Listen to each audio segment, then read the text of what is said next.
I pulled the fire alarm at my sister's wedding. I didn't stumble into it. I stared at the red box, decided this was my only card, and nearly yanked before the room decided to scream on its own. When the sirens hit, people in rented tuxes shuffled for the doors like terrified penguins. That's the image stuck in my head. A flock in shiny shoes acting like dignity is waterproof. I'm not the chaos sibling. I'm the boring one, the lint trap cleaner, the arrive early and sit in the car person. I'm the one who returns library books before they're due and still feels guilty. I never put, "I pulled a fire alarm at a wedding" on my bingo card. I also didn't plan on my brother-in-law pushing a flat palm into my fiancé's back before the ceremony and whispering, "Know your place."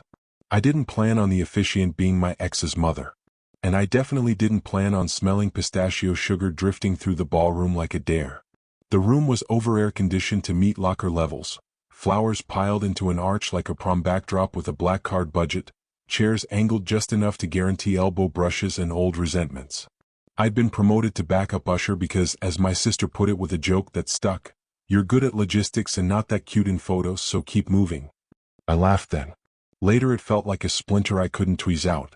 A caterer slipped by with a tray that glowed green around the edges. "Quick question," I said, stepping into his path with a smile that had teeth. "Any pistachio happening around here?" He checked a tiny menu card. "Possible garnish," he said. "Makes dessert pop." I pointed at the sweetheart table with my sister's bouquet waiting like a pet. "She doesn't pop, she swells. No green near anything." He nodded past me the way people nod at a lamppost while thinking about the sun. I told myself I'd follow up, then forgot because a new problem walked in under a perfect navy suit. Daniel. My ex. He wasn't on any version of my spreadsheet. I checked.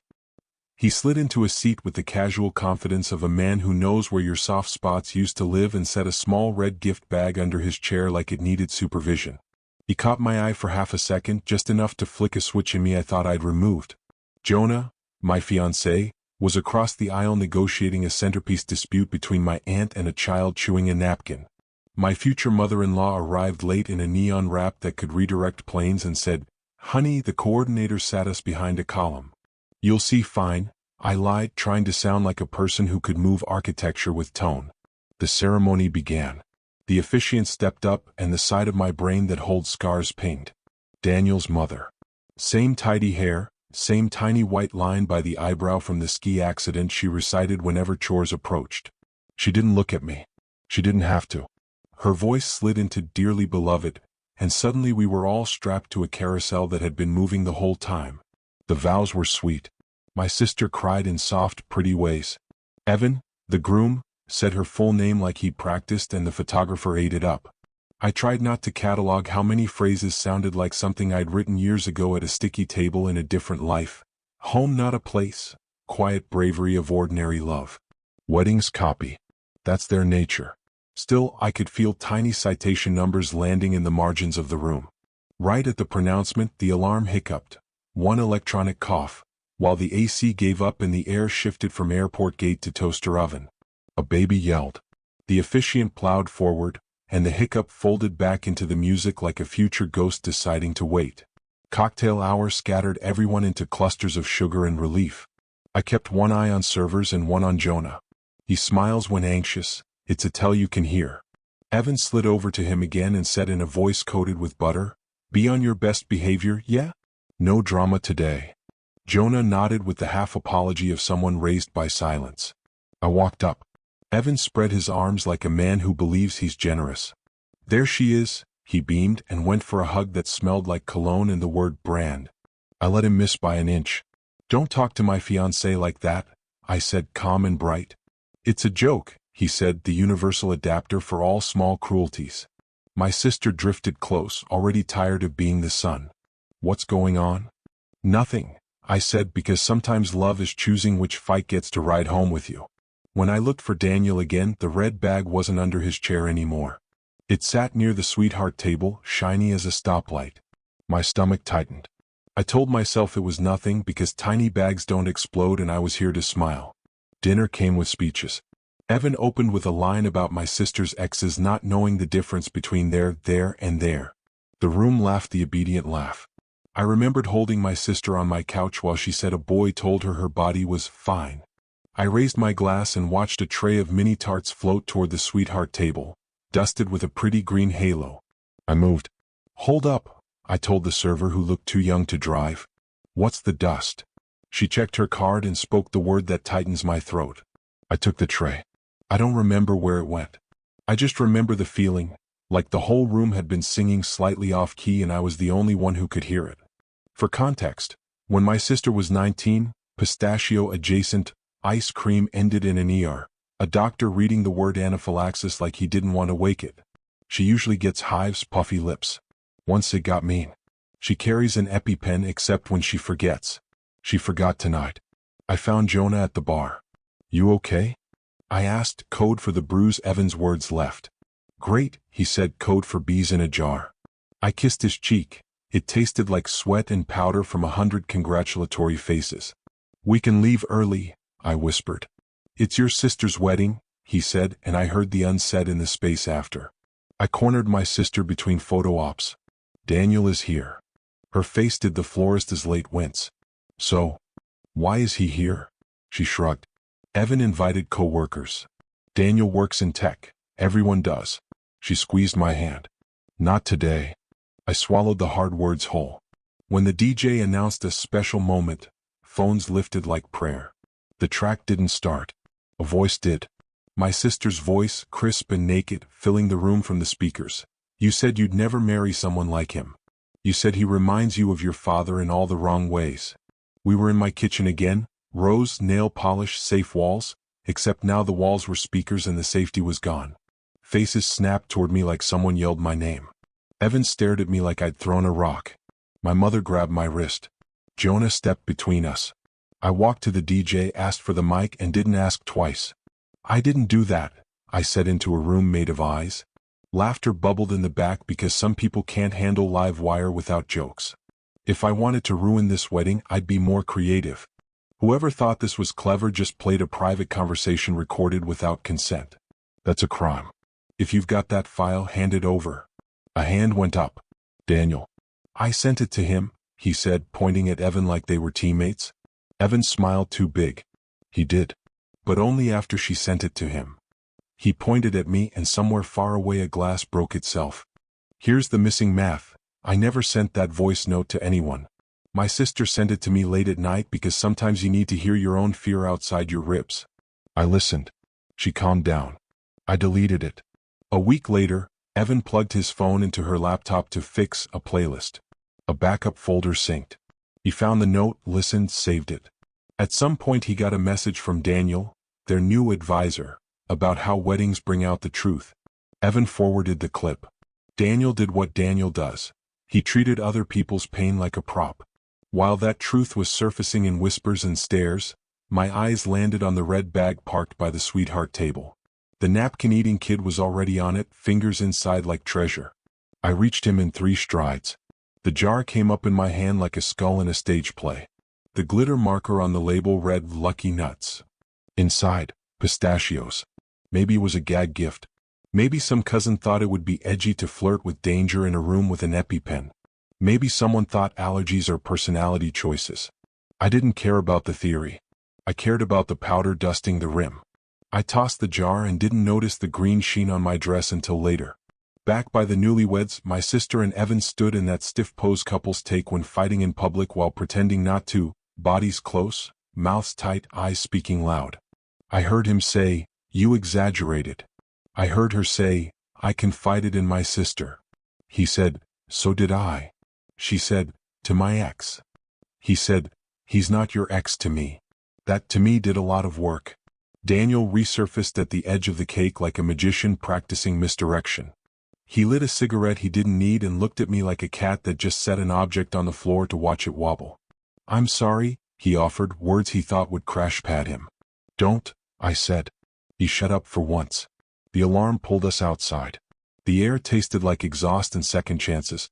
Firefighters did their sweep, made the lobby feel small with radios and certainty, then told us it was safe. While we waited, clumps of people formed and hardened like sugar. My sister asked me quietly if I'd sent it. I told her no and swore on everything I had left.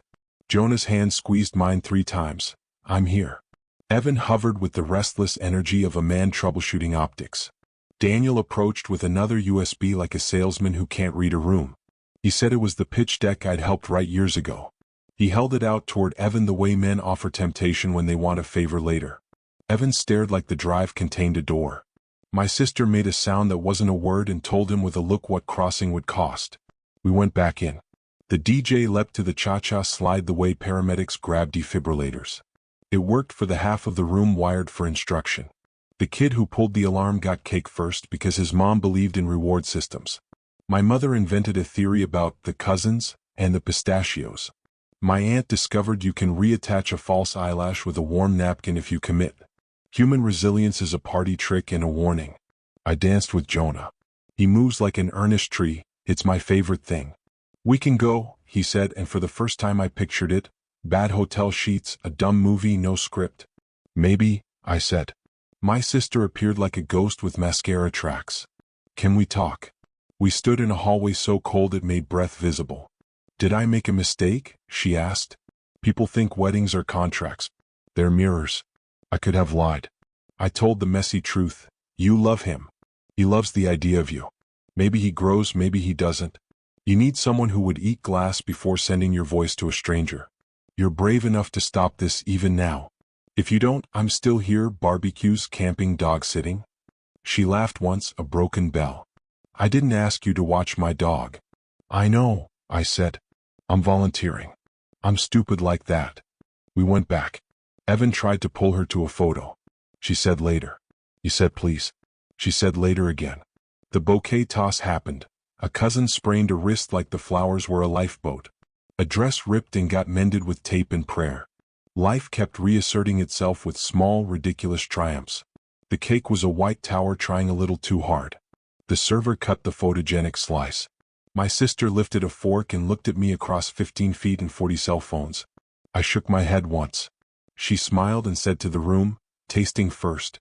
My sister is scary about nuts. Laughter let everyone breathe. She touched her tongue to the frosting, paused, swallowed. Okay, she said, and the knot in my chest loosened 2 notches. That tiny moment felt bigger than the sirens. It was the part where she chose to live inside her body first and the wedding second. People underestimate that kind of courage because it doesn't make noise. Later, after sparklers singed a best man's eyebrow and hugs tried to be both performance and true, we ended up in the hotel bar.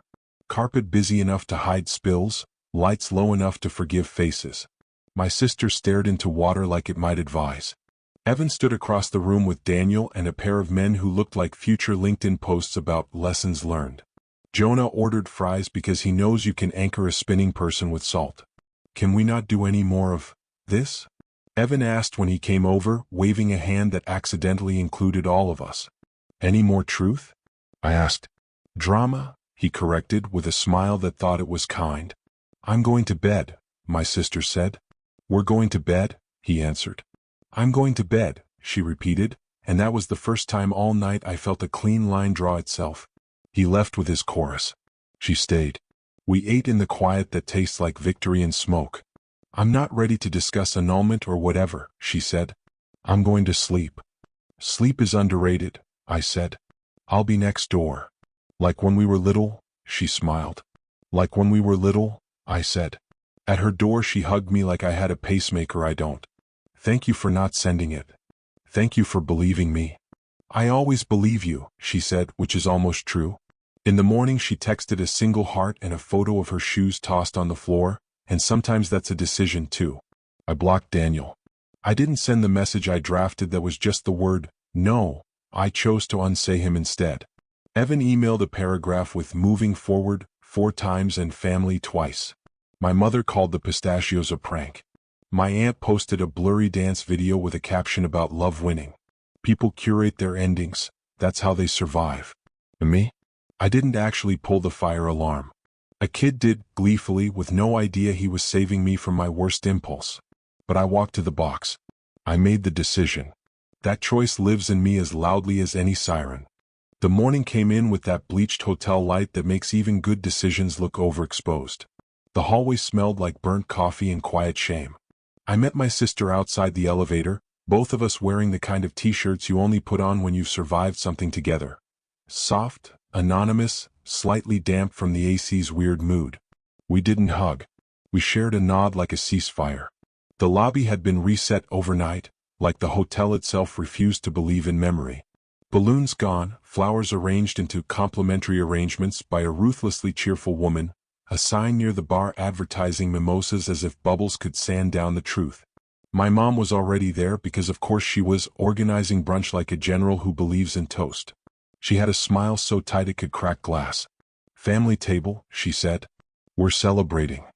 My father coughed into a napkin the way men do when their feelings want out and they won't give them a door. Evan arrived exactly on time with a face ironed into reasonable. He kissed my mother's cheek, clapped my father's shoulder, and squeezed my sister's hand like both a promise and a possession.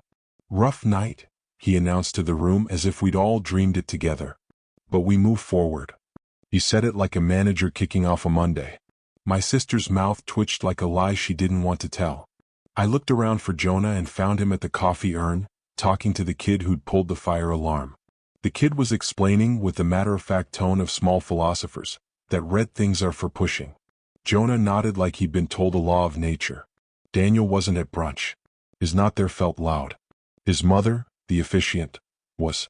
She walked in late, sat at the far end like a diplomatic mission sent by a country that had already burned its bridges, and avoided my eyes as if a glance might bite. She pulled out a small envelope. I knew immediately what it was, a printed apology. She's the kind of person who believes ink can fix ethics. My sister saw it too. She gave one of those tight-lipped smiles people give when their cheeks do PR for their pain. A man in a dark suit hovered near our table and introduced himself as the catering manager. He spoke softly to my sister, hands open, palms visible, the theater of contrition. "I'm deeply sorry," he said. "A trainee misread, pistachio dust optional on a template. We've pulled it from our files. It shouldn't have been in the building." He looked at me then just for a beat. "Thank you for catching it." I wanted to dislike him but my body unclenched one notch. He did the thing people rarely do. He said sorry like the last word, not the first in a negotiation. The napkin kid's mom slid into the empty chair next to me with the smoothness of a person who has information. She leaned in without preamble.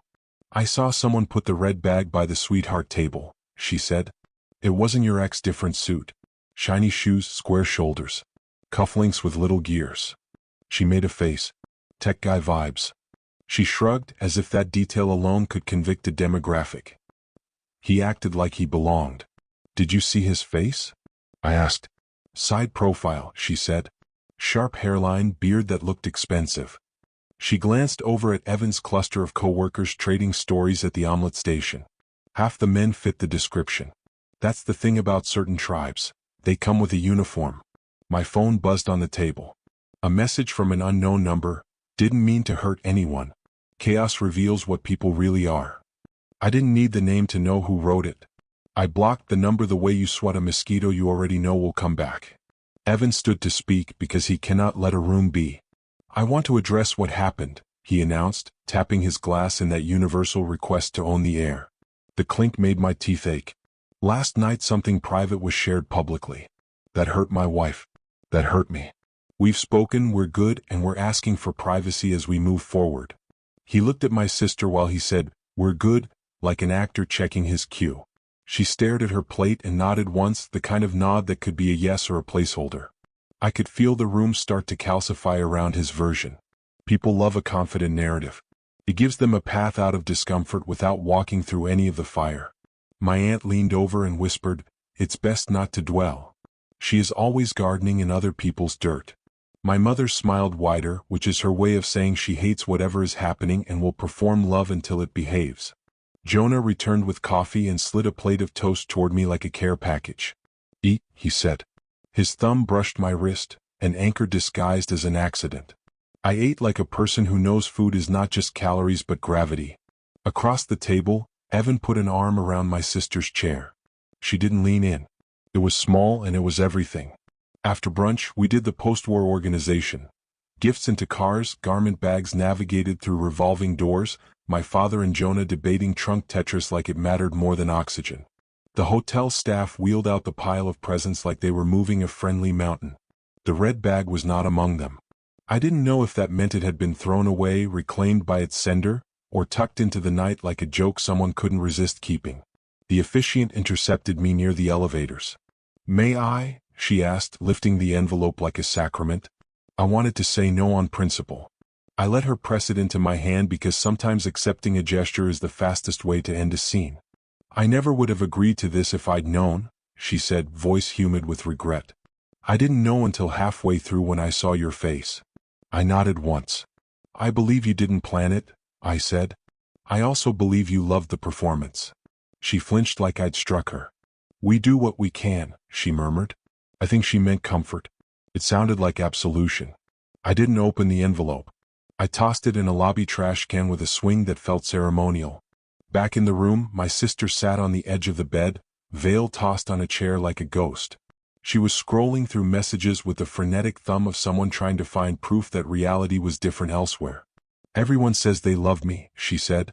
"They keep typing it like the word can push the past into a different shape." She held up her phone.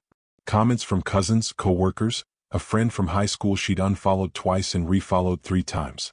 Love as currency, love as performance, love as a strobe light. "What do you want?" I asked. The question landed between us like a small honest animal. She inhaled. "I want to not be stupid," she said. "I want to not start something I can't end. I want to not be the girl who talks about her feelings and then gets punished with a loudspeaker." She put the phone face down like it could bite. "I don't know what I want in the long run. I know I don't want to go on a honeymoon with someone who thinks I betrayed him when he betrayed me first." "Then don't," I said. "Honeymoons are ideas anyway." She laughed once. "You always say things like that." "They're only true half the time," I said.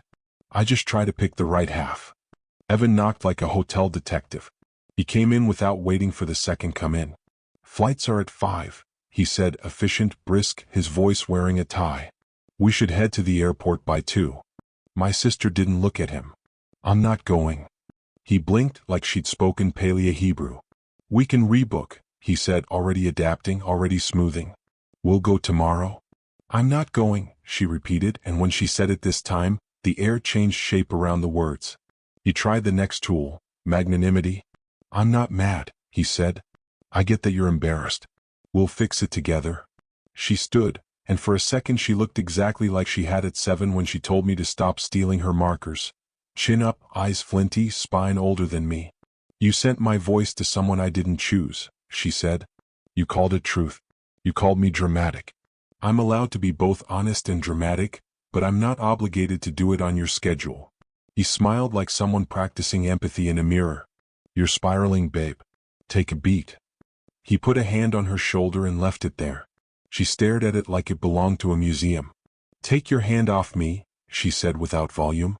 He did. The room was quiet enough to hear the AC's hiccup, the same one from the ceremony, a glitch the building hadn't bothered to fix. Evan looked at me then as if I were a translator who could make his language land. "Can you help here?" he asked. "You're the reasonable one." "I'm the one who almost pulled a fire alarm," I said. "You didn't," he countered automatically, defensive even in semantics. "Not because I'm reasonable," I said. "Because a kid was faster." He exhaled, a sound like a deflating plan. "Okay," he said. "Okay." He rubbed his forehead. "I'll get the gifts in the car." He left with a dignity that works better in hallways than in hearts. We sat. We didn't talk. Jonah texted me a picture of a perfectly packed trunk with the caption, "I am become rectangle." I smiled and felt terrible for smiling. Humans are split screens, it's the only way we survive. By early afternoon, the family group chat had evolved into a hydra. A cousin uploaded a video of the sparkler tunnel with a caption about magic, 30 hearts in response, 2 vague comments that could be read as shade depending on your hydration level. An aunt posted a Bible verse about forgiveness. Another aunt posted a different verse about wisdom. Someone showed a meme about pistachios that would have been funny 2 lifetimes ago. My mother called and asked if we wanted to keep the leftover cake. "It's beautiful," she said, like beauty could float. An unknown number sent my sister a text. "You owe me a conversation." She didn't respond. Another text. "We're partners now. We don't run." There was a link to a spreadsheet with budget lines and projected growth curves for a company that didn't exist yet. It was Daniel's format. I recognized the bones. My sister blocked the number and then unblocked it and then blocked it again because sometimes self-preservation stutters. We ordered room service and ate fries in silence, twin amphibians under a white duvet, phones glowing in our palms. Jonah lay at the foot of the bed like a guard dog who reads poetry. He kept his commentary to a minimum, which is how you love someone who is balancing on a wire. I opened my laptop to avoid opening my mouth. My email pinged with a single subject line from Evan, moving forward. He'd CC'd my parents. He'd CC'd his. He'd CC'd my sister. The body. A paragraph about family, about shared growth, about the danger of external influences. He used bullet points to outline expectations around communication in our new phase, which, according to him, included less involvement from siblings. He wasn't wrong about boundaries. He was wrong about direction. You don't set them by tying other people's wrists.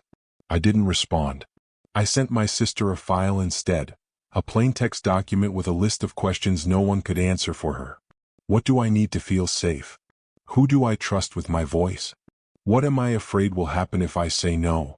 What am I afraid will happen if I say yes? It was not a plan. It was a mirror. She read it and nodded and put her phone face down like it was finally empty. Around 4, my father knocked.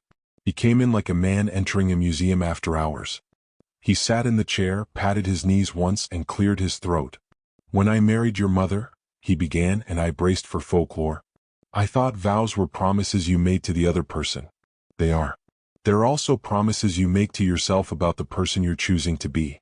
I wasn't always that man. It took me a while. He looked at my sister, not at me. You can begin again. You can also stay and begin again. Both are hard. My sister nodded. He stood. He squeezed my shoulder on the way out. It was both too much and exactly enough. The sun slid down the hotel's glass and turned the room into something soft. My sister fell asleep sideways, shoes still on, hand clutching a corner of the blanket like a flag. I sat on the carpet and texted Jonah, who was in our room watching a documentary about whales he puts on when he needs to feel his problems get smaller. I love you, I wrote. He sent back a whale emoji and a heart and then a voice note that said, you were brave. You were also reckless. Both can be true. I'm proud of the first one. I can live with the second. Let's talk about when you grab microphones. I smiled in a way that felt like the right kind of ache. The unknown number texted again, this time a single sentence. Chaos reveals what people really are. I stared at it. I typed, no, it reveals what you were hoping to make us into, and deleted it. I blocked the number one last time. I meant it this time the way you mean sleep after a long night. Evening stretched out like a rubber band pulled to its limit. Jonah and I went for a walk outside to let our brains stop echoing. The sidewalk was sticky with spilled drinks and confetti that clung to cracks like bad ideas. The hotel's facade reflected a version of us that looked steadier than we felt. He took my hand the way you hold a kite string. Light, secure, ready to let out slack if the wind demands it. Can I say something not fun? He asked, which is his way of saying the exact right thing at the exact wrong time. Yes, I said, because I'm trying to be a person who chooses reality. When you grabbed the mic, he said, my first thought was, oh God, she's going to become the story. My second thought was, I get it. My third thought was, I want to make sure we talk about what makes you feel like your only option is the loudest one. I chewed on that like hard candy. I felt cornered, I said. Like if I didn't say something, the version would fix around me and I'd be glued into someone else's lie. That makes sense, he said. I just want to make sure you know there are other doors. Not because you did the wrong thing. Because it looked like it cost you to do it that way. He wasn't scolding me. He was offering me different exits for next time. I nodded, and some knot inside me loosened like a too-tight dress at midnight. When we got back upstairs, my sister was awake, hair mushed, eyes sharp. I canceled the honeymoon, she said. I told the hotel to put the reservation under my maid of honor's name. She can use it if she wants. If she doesn't, someone should. I'm not sending it back into the void. You okay? I asked. No, she said. But I'm done pretending I am for other people's comfort. She had a list open on her phone. It wasn't my list. It was hers. Call therapist. Return tux rental. Talk to HR about PTO. Find a lawyer to ask about recordings. Eat an orange. Water. In the middle she had written, do not text him back even if he says the thing I want to hear. You can keep that one, I said, pointing. That one's evergreen. She smiled in that tired way that says your bones are doing the talking for you. It's wild, she said. I always thought the story would be about the fire alarm. Or the ex. Or the nuts. It's about the part where I decide what voice I listen to. Stories are mean like that, I said. They try to gift wrap the loudest moment. The important part is usually the quiet one. At 9, Evan knocked again. He looked smaller. He didn't enter. He stood in the doorway like a boy arriving at detention. Can we talk? He asked. She nodded and stepped into the hall with him while Jonah and I pretended not to listen by listening with our whole bodies. I'm sorry, he said, and for the first time the word didn't sound like a shield. I messed up. I thought sharing the note with someone would give me leverage over my own panic. It made me feel in control. I didn't think about you. I thought about me, and then I called it truth so I didn't have to call it selfish. My sister didn't let him off the hook. Why Daniel? She asked. He's helped me with my pitch at work, Evan said. He says things in a way people want to hear. He said he could help. He said transparency would make us stronger. It sounded smart. He sells confidence to people who don't have any, she said. You bought it on store credit? He leaned against the wall like it could lend him spine. I also didn't like that you told her I remind you of your father in the wrong ways, he admitted. My dad is quiet because he's cruel. I'm quiet because I'm afraid to be wrong. I wanted you to hear me. I made sure you'd feel small so I could feel big next to you. That's not something I'm proud of. It wasn't a performance. It sounded like a man handed a mirror who finally stopped arguing with it. I didn't rush to give him points. Growth doesn't erase the bruise that got you there. I need time, my sister said. I need space from your version of us. I'm not filing papers tonight. I'm not also pretending we're fine. You can send me exactly one message each day at noon for a week. It can contain only how you are and 0 strategies about how I should be. After a week, I'll tell you whether we keep trying. That's very specific, he said. Welcome to loving me, she replied. He nodded like he'd been assigned homework he didn't yet know how to do. He left, and the hallway swallowed the soft sound of his steps. My sister came back in and slid down the door to the carpet and laughed, that wild laughter you get when you're exhausted and proud of yourself in the same breath. Noon, she said. I just invented a boundary with a timestamp. We spread out the wedding gifts on the bed and played a game we invented as kids called Keep, Return, Regift, Keep Secretly and Claim We Returned. We opened cards with money and cards with advice and one card with a passive-aggressive note about remembering your vows that made us both feel like we'd been chastised by a church pew. We didn't find the red bag. A part of me had wanted to. Some relics you keep to remember what you will never allow into your house again. At midnight, my phone lit up with a DM from a stranger. It was a link to a private album of wedding photos someone had been uploading in real time. In one frame, you could see the moment my sister looked at me over the cake, fork hovering. In another, you could see the exact second Evan realized the room wasn't going to give him the benefit of the doubt by default. My favorite was a blurry picture of Napkin Kid in mid-siren glee, joy honest enough to forgive the timing. The captions were mostly hearts and exclamation points and, so beautiful, as if punctuation was a spell. No one had posted the audio moment. Grace or fear or both. I showered hot until the room fogged up and the mirror turned friendly. When I came out, Jonah was reading in bed, glasses slipping down his nose, the exact visual embodiment of home for me. I climbed in next to him, damp hair, tired heart, and lay there listening to the hum of the building and the soft static of other people's lives bleeding through walls. You did good, he said, not looking away from the page. You also did loud, he added, a smile tucked into the corner of his mouth. I know, I said. You're allowed to be both, he said. The next day slid into a practical ramp. My sister called her therapist. She made an appointment with a lawyer to ask about recordings shared without consent. She emailed HR to extend PTO. She texted the maid of honor a link to the honeymoon hotel with a smiley face and a "go get your romance girl" that made me love her even more. Evan sent his noon message at 12:01. It said, I'm at my desk. I feel sick and embarrassed and hopeful. I'm not asking you for anything. I'm here. She didn't reply. She didn't block him either. Progress is not a straight line. It's a maze you learn by bumping your shins. Daniel sent nothing, finally, blessedly. His mother texted me a photo of the ceremony arch with a caption that said, "Beauty remains." I didn't answer. Sometimes silence is the only honest language. Late afternoon, the catering manager emailed me a scanned copy of their updated dessert templates, pistachio scrubbed from anything resembling celebration. It was the smallest of victories and felt like a cathedral. I forwarded it to my sister. She hearted it. We are simple creatures when the world stops spinning. That evening, my mother cooked too much and insisted we eat it the way she insists holidays still matter even when the calendar didn't cooperate.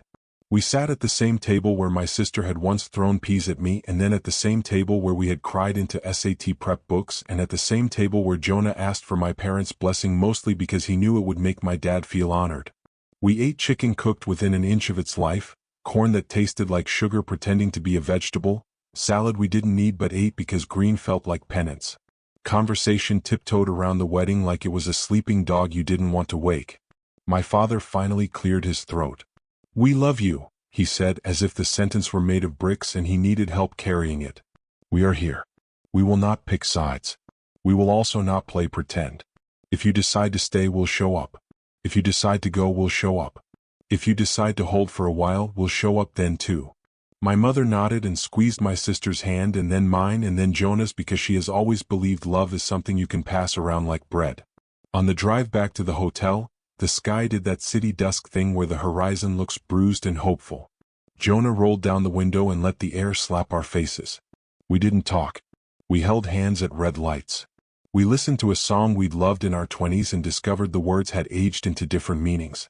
Back in the room, I finally wrote the thing I kept almost writing and didn't. A message to my sister that said, "If you want me to, I will make a public apology to the people who think I made last night about me. Not because I think I did. Because sometimes chewing glass for a minute keeps people from throwing it at you later." I deleted it. She doesn't need me to manage the optics of her life. She needs me to be in the room when the party ends and the lights come up and the floor is sticky and the truth looks like trash. That's the job. A week later, the world had pretended to move on. People posted pictures of lattes and dogs and sunsets that looked like good decisions. Evan sent his noon messages every day, short, precise, human. I made coffee and it tasted like burnt toast, but I drank it anyway. I told my team I messed up. It felt like vomiting and then like being able to breathe. I'm reading a book about listening. It's condescending. I'm reading it anyway. My sister read them at 8 p.m. each night and said nothing.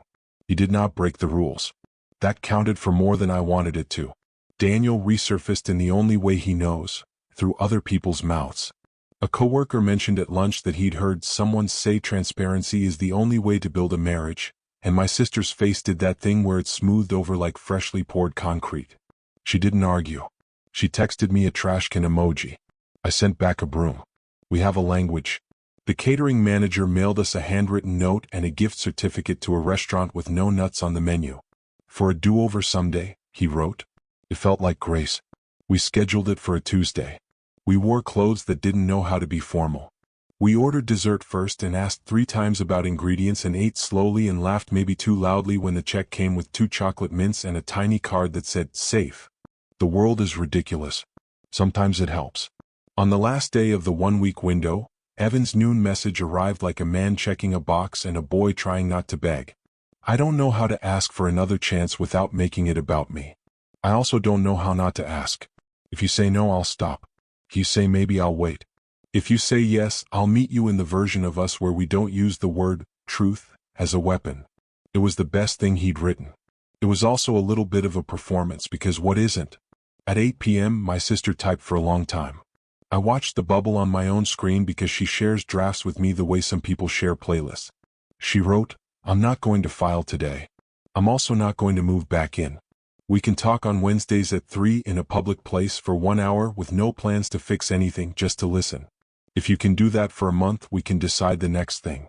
If you can't, that's okay. That's the answer too." She hit send. He replied with a single word, "Okay." No heart. No exclamation. No strategy. Awareness has a shape. It looked like that. The red bag never reappeared. Sometimes the villain prop vanishes because the play is over and the stagehands are tired. Sometimes people keep trophies to remind themselves what they got away with. I try not to build my life around things I can't prove. It makes you into a private detective in your own home. People ask if I regret walking toward the fire alarm. Yes. No. Yes. I regret that I let the night turn me into an emergency vehicle.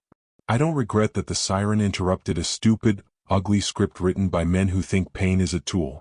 I regret that I grabbed the mic. I don't regret that I put a stop to the story that wanted to paste itself over my sister's face. I hold both truths like a tray of drinks I must not spill. At some point, Napkin Kid's mom sent me a video her son had taken from waist height. It's 2 minutes of chaos captured at child level. Legs, shoes, the hem of the bride's dress, the glow of the exit sign, a firefighter's pant leg, a slice of cake on a paper plate wobbling like a planet. There's a moment where the camera swings up accidentally and catches my sister and me for a second.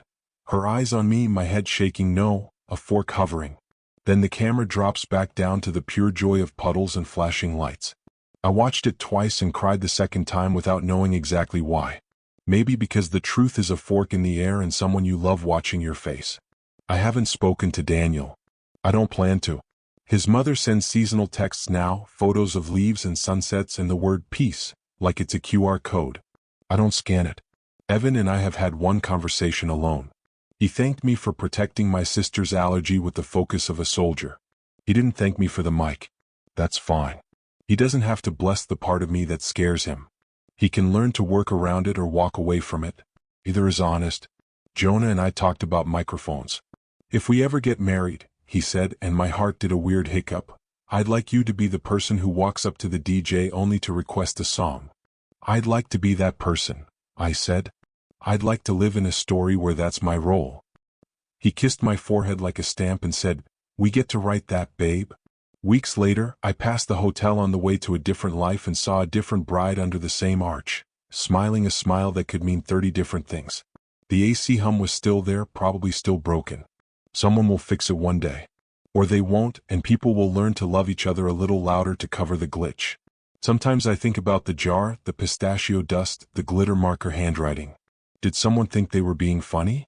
Did someone think they were being brave? We have this weird cultural allergy to the idea that other people's boundaries are not about us. We treat them like dares. I'm done stepping over tape. I carry an EpiPen in my bag now even though it's not mine to carry. It's not about being a hero. It's about being someone in the room who knows where the line is and doesn't need to be begged to respect it. I don't know if my sister will stay married. I don't know if Evan will become the kind of person who would rather delete a file than forward it. I don't know if Daniel will grow an interior life that makes weaponizing intimacy feel gross to him. I do know that when the fork hovered, she looked to me and I said no, and she trusted that and she lived that moment. Sometimes that has to be enough. If you were me, would you have walked to the alarm? Would you have kept your mouth shut and let the room decide what the truth was? Would you have grabbed the jar and thrown it out like a bad spell? I can take it. Honest verdicts welcome.